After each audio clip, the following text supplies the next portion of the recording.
சற்று முன் கிடைக்கப்பெற்ற மிக முக்கியமான செய்தி ஒன்று வெளியாகி உள்ளது. நாளை தமிழக முதல்வர் ஸ்டாலின் அவர்கள் குடும்பத்துடன் ஊட்டிக்கு செல்கிறார். இந்த ஊட்டி பயணம் வருடம் செல்வது வழக்கம். ஆனால் இந்த முறை ஊட்டிக்கு குடும்பத்துடன் செல்வார் என்று எதிர்பார்க்கப்பட்ட நிலையில் உதயநிதி ஸ்டாலின் அவர்கள் இதில் கலந்து கொள்வாரா என்று கேட்டால் அது சந்தேகம்தான்.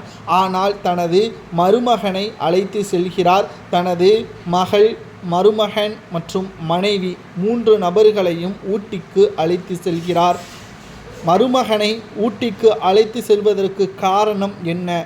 2 அல்லது 3 நாட்கள் ஊட்டியிலேயே தான் இருக்கப் போகிறார் முதல்வர் ஸ்டாலின் அவர்கள். 2021 சட்டமன்ற தேர்தலில் திமுக வெற்றி அடைந்ததற்கு மிக முக்கியமான காரணம் ஸ்டாலின் அவர்களது மருமகன் சபரீசன் அவர்கள்தான். வடமாநிலத்திலிருந்து பிரசாந்த் கிஷோர் அவர்களை வரவழைத்து ஒட்டுமொத்த திட்டத்தையும் போட்டு தமிழக மக்களை எப்படி ஏமாற்றினால் ஆட்சியை அமைக்கலாம் என்பதை வழிவகுத்து ஸ்டாலின் அவர்களது பொய்யான வாக்குறுதிகளை ஒட்டுமொத்தமாக அவிழ்த்துவிட்டுத்தான் அதிமுகவை தோற்கடித்து திமுக அரியணை ஏறியது. ஆனால் இந்த முறை அது சாத்தியம் கிடையாது. ஏனென்றால் சொன்ன வாக்குறுதிகள் 20% கூட நிறைவேற்றவில்லை. தமிழக மக்கள் பாதிப்புக்கு உள்ளாகி இருக்கிறார்கள். குறிப்பாக 2026 சட்டமன்ற தேர்தல் என்பது 9 மாதங்கள் தான் இருக்கிறது.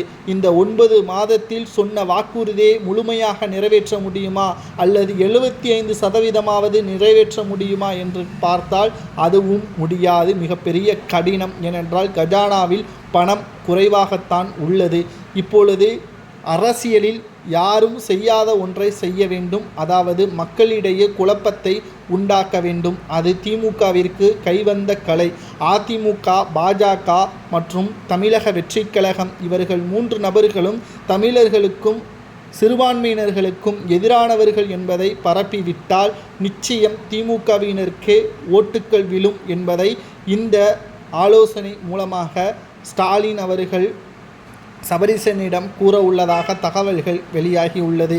இதில் உதயநிதி பங்கேற்றிருக்க வேண்டும். ஆனால் அவர் துணை முதல்வர். ஸ்டாலின் இல்லாத குறையை அவர்தான் சென்னையில் நிறைவேற்ற வேண்டும். ஆனால் சபரீசன் அவர்கள் எப்போ வேண்டுமானாலும் கைது செய்யப்படலாம். ஏனென்றால் அவர் ஜி-ஸ்கொயர் நிறுவனத்தில் பல ஊழல்கள் செய்யப்பட்டிருக்கிறார் என்ற அமலாக்கத்துறை அதிகாரிகள் வழக்கு பதிவும் செய்யப்பட்டிருக்கிறது. உங்களது கருத்துக்களை கூறுங்கள். ஒரு சாரார் பிரிவினையை ஏற்படுத்தி ஆட்சியை அமைக்க துடிக்கும் திமுக வெற்றி அடையலாமா, தோல்வி அடையலாமா என்பதை கமெண்ட் வாயிலாக கூறுங்கள்.